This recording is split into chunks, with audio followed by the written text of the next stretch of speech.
and welcome to Probably True. This week I'm talking to Upton, writer, camper, tart in the indoors, the outdoors, all around the world, who's going to talk to us about the fun that can be had camping with Viagra and a ring.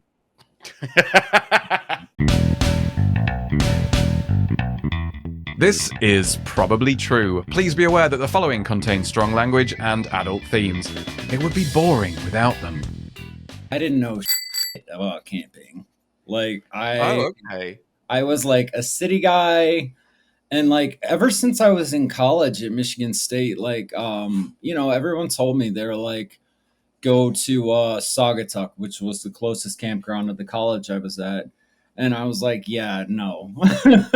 Like I'm not doing that. I'm not about to like go camp out with like a bunch of like ants and stuff like that. It's just good, like it just sounded awful.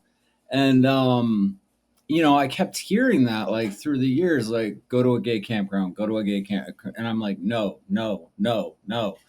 And just because like it sounds horrible, like, but my first thought was like, how's the Wi-Fi?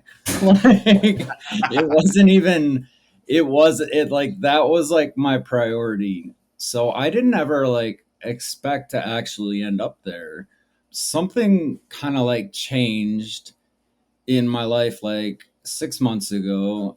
Well, a lot changed, honestly. I had a husband I couldn't stand. I had like a major depression. My life was just like miserable. So I just made some huge changes. I got a divorce.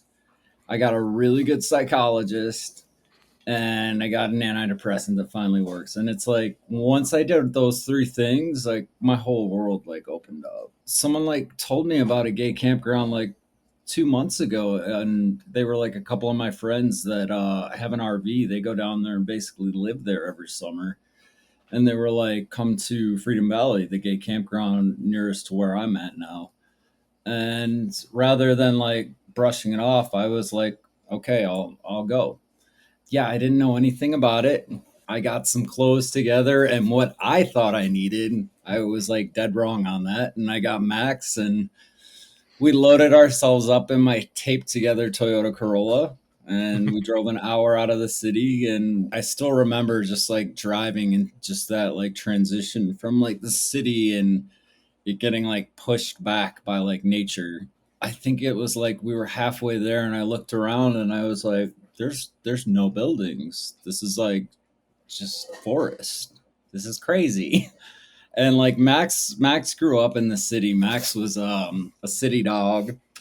I didn't know how he was gonna do in he's never been in the country before. Like I raised him completely in the city. But I thought that's exactly why we needed to go. So we got there, and it was leather weekend. Just randomly, that was the one you chose to go out there, was Leather Weekend. Okay. Yeah, I don't know. I've like always kind of been like interested in like the leather kit. See, I got my leather gloves on. I don't know. I just think it's like really sexy. There's just like something about it that really like turns me on. Yeah, I was like, if I'm gonna go, like I want to like go for like a weekend where I can actually have an experience. Like I want to bang some leather guys out in the woods, I know. Tick all those boxes. Yeah, I did. I checked every fucking last one of them.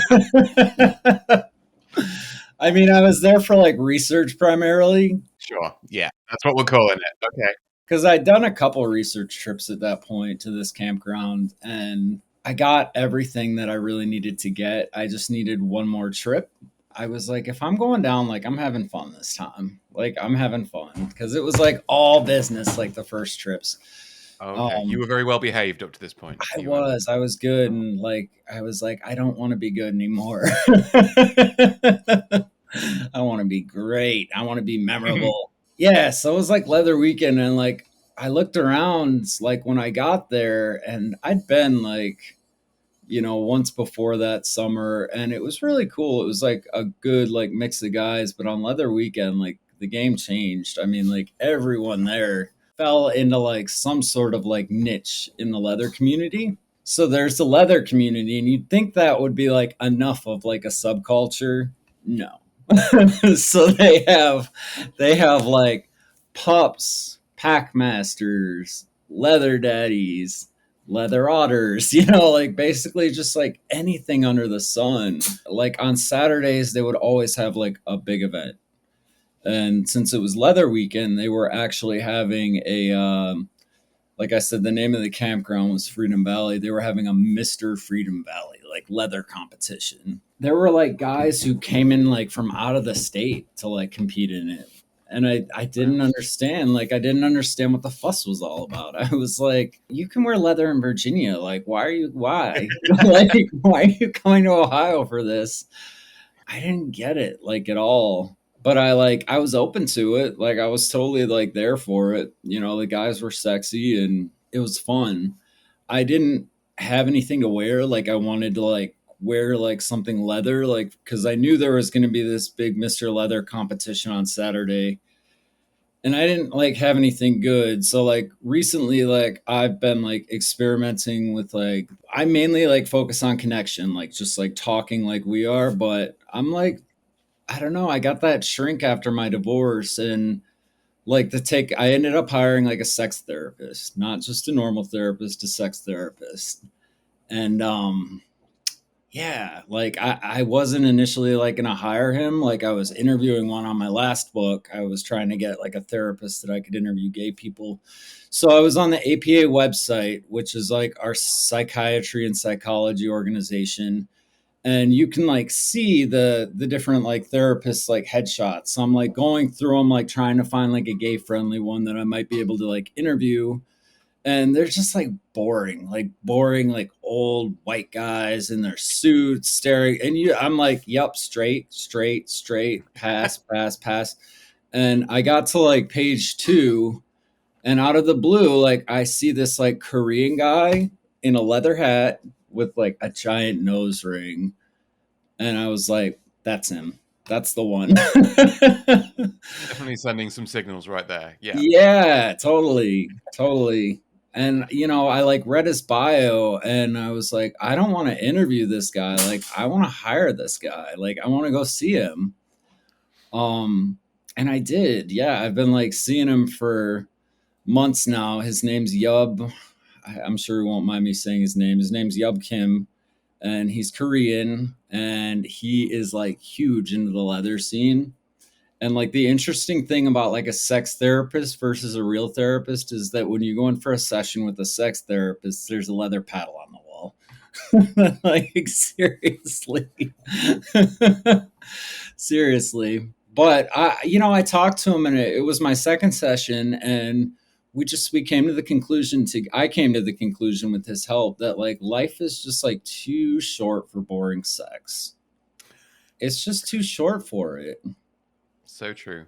Yep. I very much agree. I've done episodes on similar things. So yeah. That's kind of like what got me into like this whole sexual like exploration thing, I guess, and like being like open to leather. But it's not just like leather. Like I decided to like open myself up to like um I had like gotten invited to like a nude game day. That's kind of like where it all started.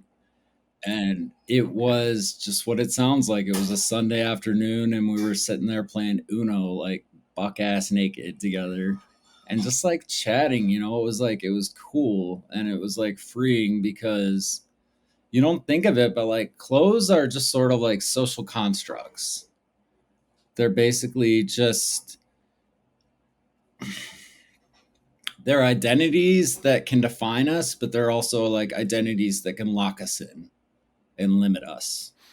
So I don't know. When I went to like that nudist thing and like first started like getting exposed to like the nudist community and like just like the fetish community, like I learned that about them like really quickly, that a big part of like all of them, the one thing that they all had in common was that they're all about like stripping away like the social constructs that define us. And I thought that was like really cool. So life is too short for boring sex. At this point, like I'd gone to a few nudist events, and I was like comfortable with nudity, and like I'd sort of like drop those like stigmas on things like leather events. So I was like, I'm down for it. Like I'm gonna go. So like Saturday was like the leather event, the Mr. Freedom Valley leather event. I didn't have anything to wear. So I've been experimenting with like the whole like sub dom thing. And the guy I've been seeing is he runs classes on like sex classes. Cool. And one of the classes he taught, he taught his students how to like sew a leather gladiator kilt. So he lent me that to like wear down. It was really sexy. There was just like something that really like turned me on about wearing that Saturday. A little bit complicated, you know. I was trying to wrangle a pug. I was at this Mr. Leather contest. It was inside the clubhouse of the Gay Campground. It was packed, and like when I say clubhouse, it was essentially like a bar. Like if you're not sure what like a gay campground clubhouse is, just think of a bar. It was full. They had like an MC, and I'm just sort of like listening, taking it all in my leather gladiator kilt with no underwear on underneath. And I found that it was like really complicated to like walk in that without your dick popping out. So, No, what a shame. That'd be yeah, awful I if don't know. I all mean, I these can't hot imagine. gay guys saw your penis. I mean, oh no. I can't imagine like anyone had a problem. I was like self conscious about it though going into it. I was like, my dick's gonna pop out. Like it's just gonna happen. So like I was like, what can I do? Because I mean, like if you want to like be honest, like I'm a grower, not a shower. Like I'm 6'4". I'm a tall guy, so it's not bad when I'm like all the way there. But in the beginning, it's like maybe there's something there, maybe there's not. From small acorns, great oaks grow. So you know, it's So I was like, what the hell am I going to do? Like, I don't want to embarrass myself here. So I was like, I got two options. I could wear a cock ring or I could pop a Viagra. not mutually exclusive. You could do both. I did. Oh, you did both. Yes. Excellent choice. So I popped a Viagra an hour before. And then I had like a leather studded like cock ring with like spikes on it. And I was like, well, at least if my dick pops out, it's going to be in theme, right? So, I mean, it's very important that your dick matches your outfit. You know, that I know that's my priority always. I go to church. I'm like, if my dick pops out in the, yep, yeah, it'll work. It'll work. Put a little argyle sock on it. You're set. So I was walking around with this leather kilt. I sit down, like I sat down at a chair. Oh my God, forget it. Like all of like the pleating on it, like went to the side and I was just like out there. So I didn't know what to do. So I picked up Max. He lives on my lap and I'm like, all right, Max, you're just going to cover me up and I'm just going to try to get through this without making a goddamn fool out of myself.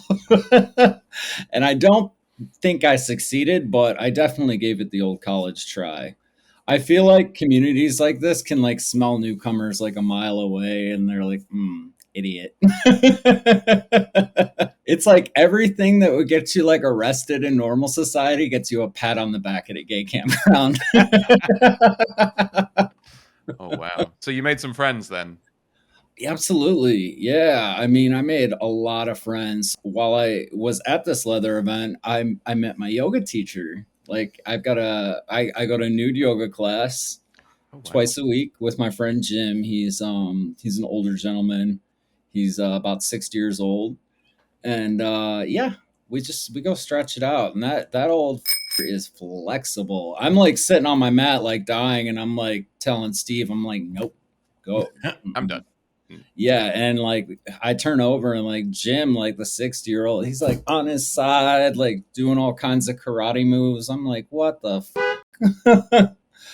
but So, yeah, so anyway, there you were. Let's go back. I want to know what happens okay. next. So there you were, covering your modesty. Yeah, so I was like, you know what? We're gonna take a little break. We're just gonna take a little break from this, Max. We're gonna go outside. I'm gonna walk you.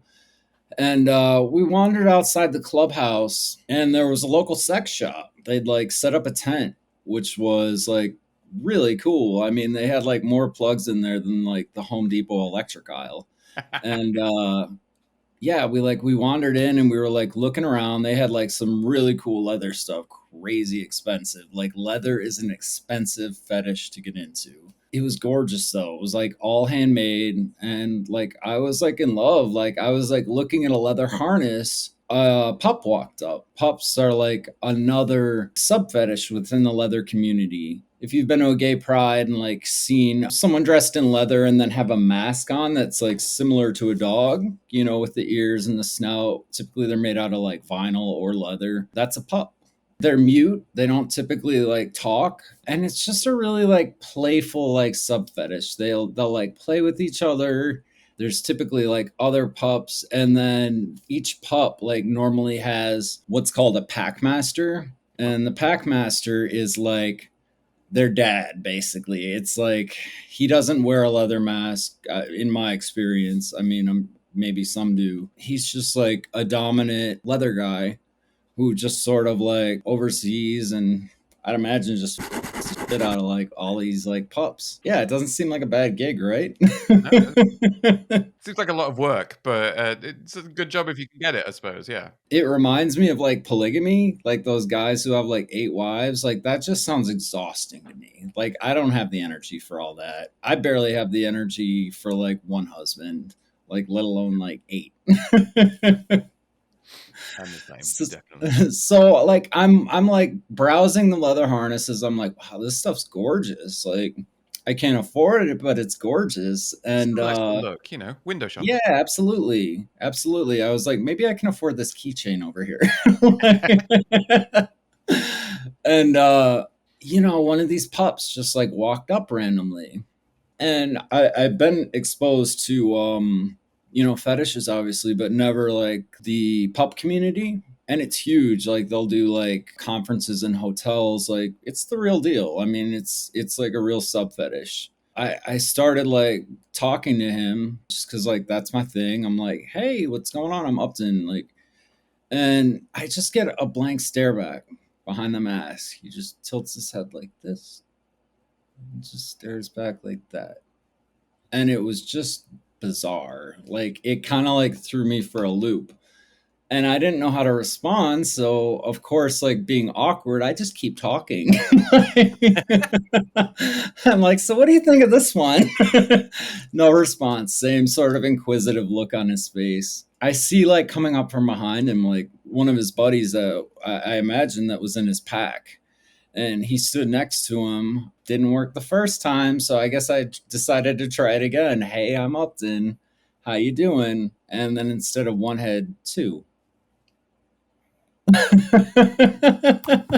So I'm like, oh, and same thing. I just sort of like kept talking, and then out of my peripheral vision, I see another approaching.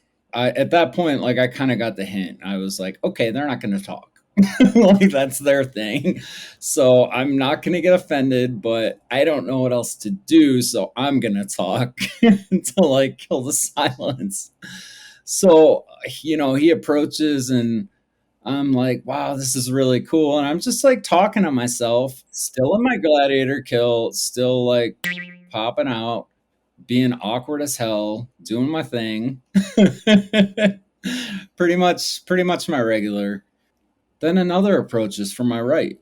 And I noticed there are four of them. And I'm like, what the like, am I at like a leather convention or is this a goddamn dog show? Like what is going on here? So I like started to feel like a little uncomfortable at that point. I'm like, okay, these guys are surrounding me. Like I know nothing's gonna happen like logically, but like survival mechanisms just kind of like kicked in, and I went to like turn around to walk away and there were four more behind me. They had circled me completely and I did not even notice. Wow. They were like completely like quiet doing it, and it was like coordinated. Like It reminds me of that bit in Jurassic Park. Clever girl. they learned how to open doors. And yeah, I was like totally circled, and I didn't even try to talk at that point. I just felt like weird. I'm like, if I throw a stick, do you think I can get the out of here? Can I run like that way? And then all of a sudden, like the one directly in front of me that, gave me the first like inquisitive look, he just starts howling. He points his nose up in the air. Oh, totally random. And I'm like, what the like, I didn't know what to make of it. And then all of a sudden, like they all like in harmony just started howling around me. And I'm like, what is happening? Like, what am I like in the Twilight Zone? Like, what the hell is going on here? Probably a good job you weren't doing like any drugs or you hadn't smoked too much weed or anything, because that would be very scary if I you would were have in any kind freaked the fuck of out. Like, seriously, can yeah. you imagine like doing that on like seeing that on mushrooms? I would have just gone and like crawled in a hole and like barricaded myself. Like Anyway, it was crazy. Like it was absolutely crazy. Like I had never seen anything like it, and I couldn't get away really like without shoving any of them out of my way because I was completely circled. Like they had like completely like flanked and surrounded me, and I didn't even notice. So finally, like I got to the point where I was just a little too uncomfortable, and I did. I just parted the pupsies and got the out of there. One of my friends who'd originally wanted me to come down, his name was John. I told him what had just happened. I was like, "You are not gonna believe this." And I start telling him the story, and just completely like casually, he's like, "Oh yeah." I'm like, "What?" Yeah. Like, is this normal? And he was like, pups howl, like that's what they do. I mean, and that's just part of like their culture. They can't talk, so when they want to say hello or they want to like express themselves, like they'll howl just like a pack of wolves would. And I realized in that moment they weren't like trying to like scare me, they were just saying hello in their way. bit intimidating, but nice. A little intimidating, but like once I like understood that it wasn't like a tactic to like make me feel threatened, but that's just how they say hello. Like it just kind of like changed things. And I watched like the rest of the leather competition. There's no crown, there's a leather sash at the end of it. It's like Miss America for perverts, basically. It's great. And I went back outside, and the pups were out there still. I noticed one of them was unzipping his mask, and he took it off, and he was just one of the most beautiful men I've ever seen in my life. Absolutely gorgeous. He's probably 30. He had a goatee, just piercing like gray eyes. And I walked up to him that time and I said hello, and Okay. he said hello back. He was out of his pup persona, like he was Yeah, back being himself. Okay. because although he wasn't, competing in the event, that was his community. I was a visitor there. I wasn't part of it. Like leather gladiator kilt and all. Like I was the one out of my element there. And when I was going into it, I had expectations, and that was like a mistake. I didn't know anything about this community. Like communities, whether it's like the leather community, the nudist community, any community, like they all have their own sets of like norms. You could like be offended or be like scared, like with the group of them like surrounding you and like howling, but that was their way of like saying hello, and I didn't know about it. I passed judgments. I just judged the book without reading the inside. And once that mask came off and like I was able to like read the inside and like talk to this guy, like I just learned he was like one of the nicest people I like met that weekend. And he took the time to like explain all this to me, like that's how they say hello, that they weren't trying to scare me. They were interested in me, and it was just really sweet. It was really sweet. And I think that was like my biggest like takeaway from that weekend was that I was a tourist. That is their family. And they welcomed me in with open arms. If I'm ever in a situation again where, find myself in like a foreign environment where I might be feeling like scared or afraid, like it's really important for me first to like just step back, ask myself, like, what are they trying to tell me? Like, not what am I seeing, because like my views are of my world. Like, what are they trying to tell me?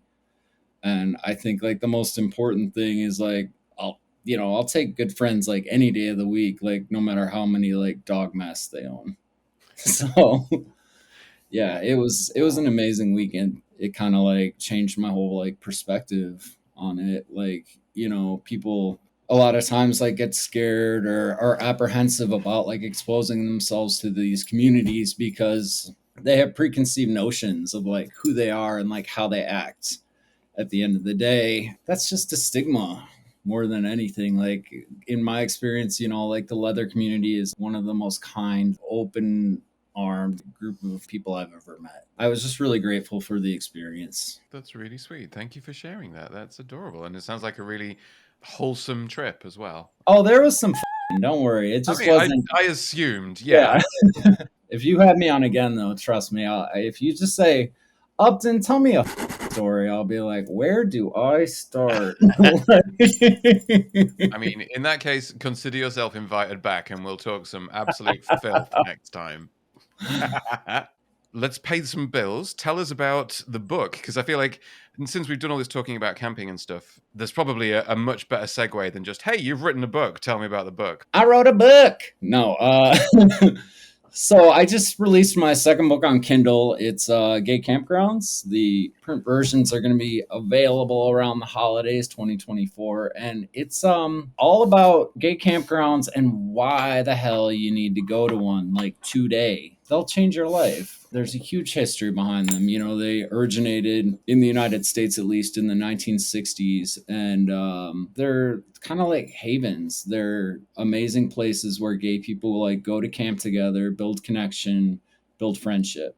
So my book, Gay Campgrounds, I go inside gay campgrounds and help social idiots like me, or just like new campers, or just anyone who wants to hear like the raunchy shit I get up to like in gay campgrounds, because I definitely talk about that too. I was going to say, I assume there's lots of shagging in tents and up against trees and stuff like that. Yes. Yeah, excellent. Yeah, my mom is not getting a copy of the book. We'll just say that. But I'm assuming there's also more to it, like community and like getting out of like Absolutely. your kind of like work Absolutely. brain and just getting out there and meeting new people and all that kind of thing. Yeah, so I mean, one thing that's like huge, and it's my whole mission, like with all of my books. Like I am like a firm believer that there's an entire generation of gay people who don't know how to connect face to face, and these books are my attempt at the answer to that. They're really just sort of like guides and like inspiration to like show people like, yeah, get out there, say hi. You might make an asshole out of yourself. I did. I think actually I got dumped in this book, which is fun.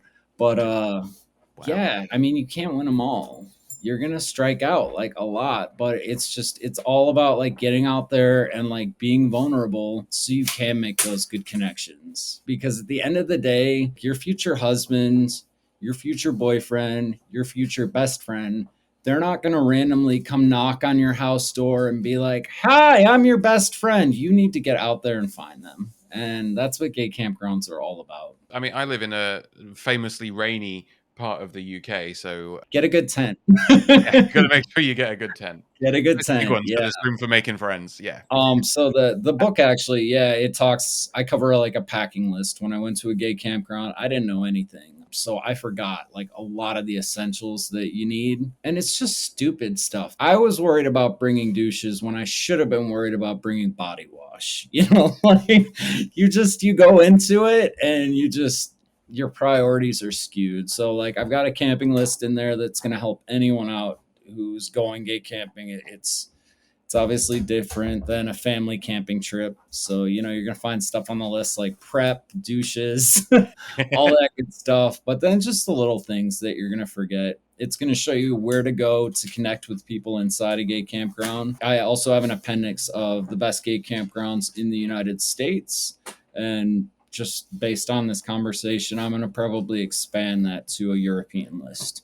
Yeah, you should definitely do gay camping through Europe and the rest of the world. Like, Yeah. yeah, you could be the gay camping expert worldwide. People always ask, like, kind of like what my goal is. And I always tell them, like, Lonely Planet for Fags. Like, the guidebook. Bonely Planet. Love it. Only Planet. So if people wanted to follow you or find you on the internet anywhere and hear more about your shenanigans and see pictures and all that kind of thing, where would they go to find you? What's the best place to find you on the internet? The best like hub for my X-rated like Kindle Vella, as well as just blogs, everything else. The book, if you wanted to buy it, you can go to my website, gaymensfieldguide.com, with no apostrophe, just gaymensfieldguide.com. That was Probably True, the LGBTQ plus storytelling project created to remind all of our queer siblings that we are none of us alone. If you liked it, then comment, share, subscribe, and join the Patreon. Or just tell all your friends. If you didn't like it, tell me. Come at me, bro. My next gig is at East London's The Divine. I will be doing an hour of stand-up comedy about being over 40 and queer and single and how that's all fine. Really, it's fine. It's absolutely fine. And I would love for you to come and watch me do that because, and also because I need to sell some tickets. So if you are available in London on Sunday, the 10th of November, it's in the afternoon. It's at like 2:30. So it's not even as if it'll be a late night. You can come, you can watch the thing, you can go away afterwards. In fact, even if you can't come, send me money. That's fine too. Thank you very much. If you are a Patreoner, you already get a free ticket. So just message me on there and I will sort that out for you. If you're not a Patreoner, you can sign up and become one right flipping now and still get a free ticket. Jobs are good. And and the show is called F Me, I'm Old, or F Me, I'm Old, or F Me, I'm Old. I don't know. The intonation is entirely up to you, but that's what it's called. It's on at The Divine in East London on Sunday, November the 10th at 2:30 p.m. It'll be me doing some talking, telling some silly jokes, and I would love to see you there. Bye.